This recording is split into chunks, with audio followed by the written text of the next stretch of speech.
राज्यात गेल्या काही दिवसांपासून हवामानात सातत्यानं खूप मोठा बदल पाहायला मिळतोय।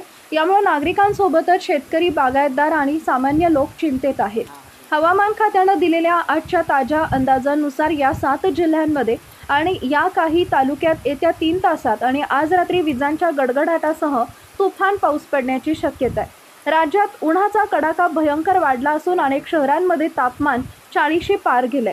अकोला इथं सर्वाधिक 44.1 अंश सेल्सिअस तापमानाची नोंद झाली आहे। ही उष्णतेची लाट कायम राहणार असून विदर्भासह मराठवाड्यातील या 7 जिल्ह्यांमध्ये विजांच्या कडकडाटासह तुफान पावसाची शक्यता हवामान विभागानं वर्तवली आहे। आज आणि उद्याही राज्याच्या या 7 जिल्ह्यांमध्ये वादळी वाऱ्यासह तुफान अवकाळी पाऊस पडणार आहे। मराठवाडा आणि मध्य महाराष्ट्रात वादळी वाऱ्यासह पावसाची शक्यता आहे। हवामान खात्याकडून या 7 जिल्ह्यांना रेड अलर्ट जारी करण्यात आलाय, तर उर्वरित राज्यात ढगाळ हवामानासह उष्ण आणि दमट हवामान राहण्याची शक्यता आहे। नेमकं कोणत्या 7 जिल्ह्यांमध्ये वादळी वाऱ्यासह तुफान पावसाची शक्यता आहे ते पुढे बघा। त्या अगोदर तुम्ही आपल्या चॅनलवर नवीन असाल तर चॅनलला सबस्क्राईब जरूर करा, जेणेकरून अशा प्रकारच्या अपडेट्स या तुमच्यापर्यंत पोहोचत राहतील। हवामान विभागानं दिलेल्या अंदाजानुसार राज्यभरात यंदा सरासरीपेक्षा जास्त पावसाचा अंदाज आहे।